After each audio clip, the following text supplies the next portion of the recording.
So I thought I was going to be able to stay away from the thrift store. So I worked on stuff and I had made things to show you.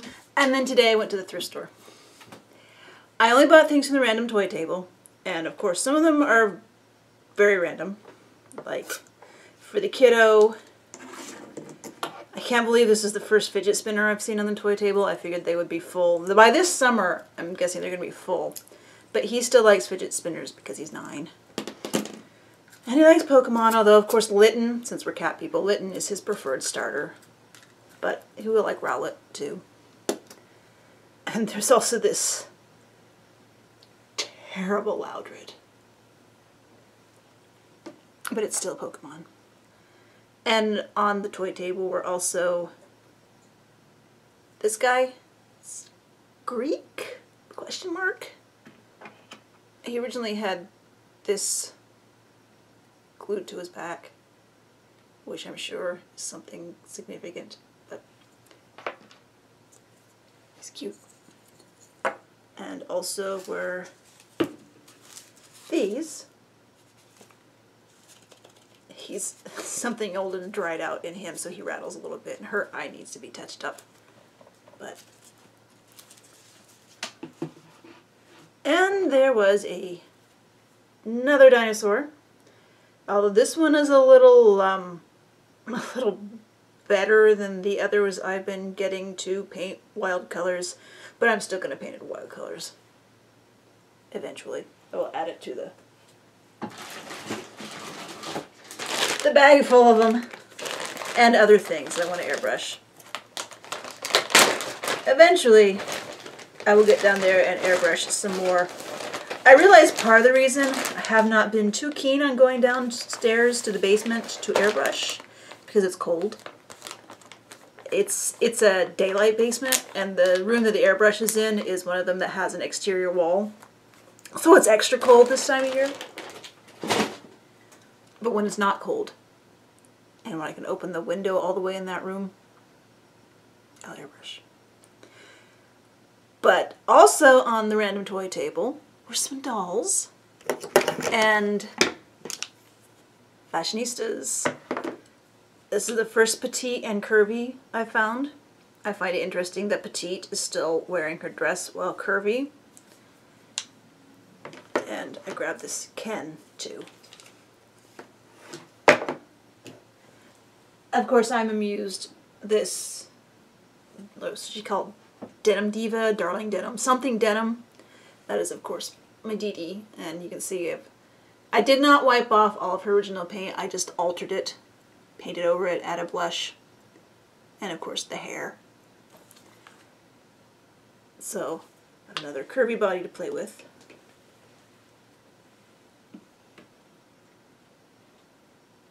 And also on the toy table was this lovely Patsy doll. Which, yes, I know lovely Patsy isn't the highest quality. Although, this hair is surprisingly nice feeling for such a terribly cheap doll. I mean, she's obviously blow-molded and hollow, and there's flash on her side. But the hair is a nice quality, although it's really only rooted on the edges.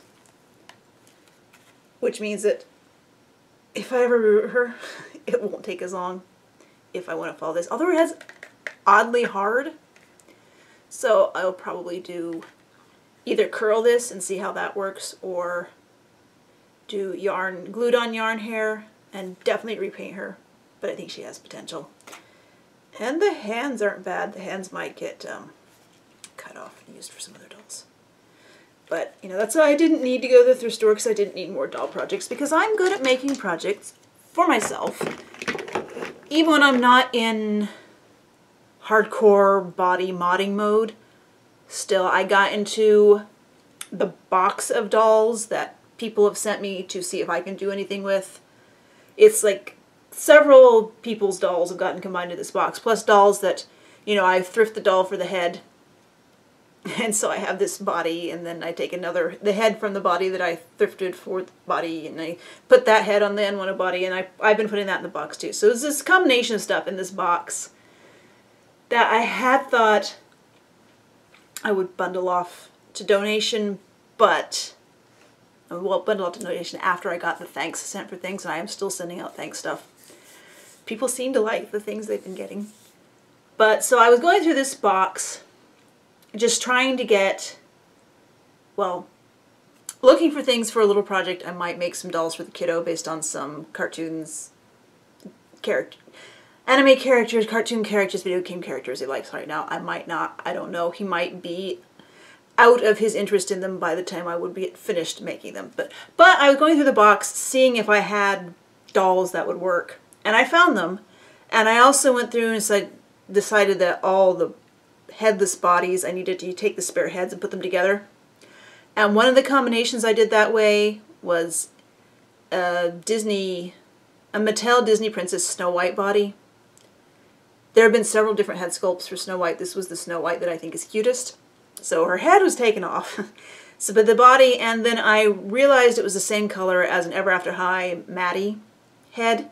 So I put the head on the body just to get a head of any kind on the body, because I didn't think much of this head because it was sent to me, thank you, as sort of a lost hope cause, because the glue seepage in the hair made it so greasy. I mean, it was really bad. But I put this head on this body, and these are the Disney Princess Mattel dolls that use the 2006 Barbie torso, also known as the Hobbit Barbie body, which it's this really weird, it's as broad as regular Barbie, but it's shorter. It's an odd body. It was not well received. It did not last long. And then they used it, modified a little bit for the Disney princesses. But the head actually looked pretty good on that body. So I dug around in the box, and I found another body from that same Disney Princess line. Actually, this second one might be. Yeah, the first one just didn't, the one I put the Maddie on just didn't have a head. The second one was what I took the Snow White head that I will probably use for something else eventually. And I realized that was a pretty close match to that Cupid, Ever After High Cupid I thrifted a few weeks ago that I put the Mattel What's-Her-Face blank head on that body. So I thought, okay, these are really cute, but that Maddie's hair is disgusting. And I asked my husband if he had any degreaser, because I know that he has used degreaser to help take paint off of miniatures figures. And what he had is this stuff called just Super Clean degreaser. It might be Super Degreaser. But it's used, I later found out, I thought it was just a degreaser like you'd use it to degrease stuff around the kitchen, because all the degreasers I've used in the past have been for degreasing stuff around the kitchen. So I thought this was completely safe, and I had my hands in it. But this is actually for degreasing car engines and car parts and greasy auto parts. And husband had warned me just in the past when he'd be using it to strip paint off of miniature figures, that when he took them out, it would just make his fingers super dry, like it would strip all the oils out of his fingers. Well, here I was, like, scrubbing it through the doll's hair and not even thinking about how my fingers, I did this last Saturday, and it's like yesterday my fingers are finally feeling back to normal. And I moisturized, like stuck my hand in the coconut oil, just super moisturized my hands, trying to counteract this stuff. So it got all the oils out of my fingers, and I think it did a really good job getting the oil out of Maddie's hair. Like I said, this was, I did not take before pictures because I didn't know this would be turning into a project. Her hair was super stringy, oily. And I didn't pay attention to how much glue was inside her head, but her head is soft and squishy now, so I have a feeling there was so much glue in there that it wasn't. There's still some glue in her head, and it might start seeping back out, but after only a few hours in the cup with this head in it, everything that was in the cup was that nasty yellow color of the yellow seepy greasy glue that Mattel uses. So I think she's going to be good for a while. And here she is on the smaller body. And here's Cupid on the same smaller Barbie body. I might mess around with giving these articulation. I might not. I don't know. But for now, I like these heads better on these bodies. I like the Ever After High bodies more than I like the heads, but I like the heads better on any body that's not the Ever After High body. You might remember sometime last year I put a different Cupid head. Was it Ever After High Cupid? or yeah, it was ever after Cupid. Different Cupid head on a Lollipop Girl's body, which is tall and lanky body, and I thought it worked well. So I definitely want to repaint these someday, and maybe mess around with the bodies a little more. But for now, I like this combination, so thought I'd share. And then I wanted to sew some doll clothes because I know I've mentioned that sometimes I will get into my doll cloth drawer and cloth will be next to each other that just happens to be next to each other. I did not intentionally put it next to each other. It's just I use stuff. I try to, when I use a cloth, I put it on this end so I know if I want to use cloth that I haven't used recently, don't look at the stuff on the end. Look at the older stuff. So, but because I keep shuffling it around and putting it on the end, then stuff ends up next to each other. Coincidentally. And there are combinations that I really like this combination of the Bailey cat cloth, which is the cloth, vintage cat cloth that Bailey sent, thanks again, with this pink with green polka dot that Lena Blue gave me during one of our doll meets. And I really like those together, so I made them, and obviously made them into this dress. I didn't have much of this left, so there was just enough to get this top. So I'm fairly happy with this dress. This is, of course, this is the Steffi Love I thrifted probably last year, with her hair somewhat tamed from the knotted up mess that it was on the random toy table. So I don't know if she will ever get upgraded to an articulated body, because I do think that her original body is fairly charming, and it's also nice to find a thrifted doll on an older body like this who's not all chewed up. So she might keep her body, and she got the new dress. And then I was also going through the cloth drawer, and like there's some intention here because I wanted to do something with these dolls with this. Oh, completely forgot. The reason there wasn't a lot of this left is because one of the thanks things I made out of this, but also I made this for the big dolls. So a lot of the pink with green dot I had left went here. And there's a lot about this dress that does not, my brain says, why did you do it that way? Like normally I would alternate the tiers, but having them be all different, each tier be a different print. But obviously I have the 2 tiers of the cat print here, and then this 1 tier of this. And the rickrack, normally I would put rickrack on every seam, but for some reason my brain this time said no, just put the rickrack there. And this is really odd rickrack that I got at Walmart 15 years ago. Back when they used to have good weird cloth stuff at Walmart. Anyway, and then I was just going to use this green as a waistband and have the skirt, you know, be this, but then when I saw that on, I said, no, make that be an entire other tier itself.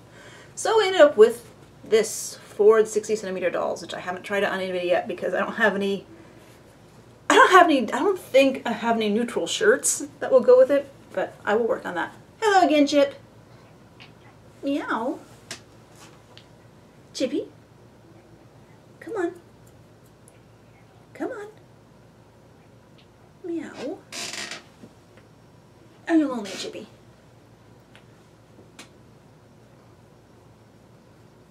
I don't know if you can hear that purr.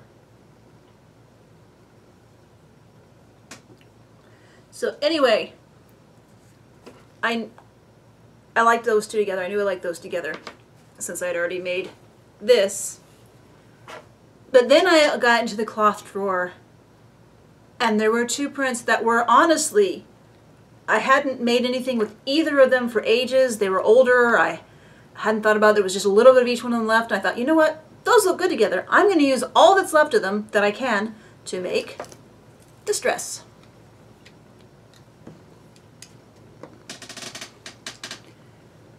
So I think my brain might see polka dots as neutral after all. And I made this dress with my pattern for Fashionistas Barbie size bodice, but it works pretty well on this small Dynamite Girl's torso. This is Integrity Toys Dynamite Girl's Vintage Vinyl Wreath, and I cut off all of her original hair and glued on some textured yarn and painted her eyes purple, and she now looks like the sci-fi fantasy heroines I doodled in the corner margins of all my notes in college in the early 90s. So she got this dress, and it's a little floppy, and her shoe just fell off. People seem to like this dress. And I'm sorry, I've put pictures of most of these on Flickr, but I have not gotten them on Instagram because I still forget to rotate my camera so I can take square pictures for Instagram. And also, for some reason, for some reason, I'm not as good at focusing on dolls when when I take it in horizontal format so I can get a square picture cropped out of it. Chip! Stop chewing on things! So, I mean to put stuff on Instagram. I'm just, for whatever reason, he's chewing on the sewing machine now. I'm not as good as taking pictures for Instagram, but I will try to get pictures on Instagram more. But like I said, Flickr, you can dump anything on Flickr and it will work. So I put a lot more stuff on Flickr until, of course, something horrible happens to Flickr. But hopefully nothing will happen to Flickr. Sorry, I'm distracted. And then there was one more combination of prints that I wanted to put together. It's, when I got this pink with green from Lena Blue, I also got this green with pink. And I really wanted to put it with this that I think is Susan cloth. It could have been Italia cloth. I apologize for not remembering, but I'm pretty sure it's Susan cloth. And I really want to put these together. Obviously I have. But the thing is, I had larger pieces of this and this than I had of this pink or of these. I still have plenty of the cat left. But I looked at those larger pieces and I thought, you know, I could use that little bit of it to make doll clothes, but then it will be left over. I want to make patchwork. So actually this dress was made from what was left after I made the patchwork.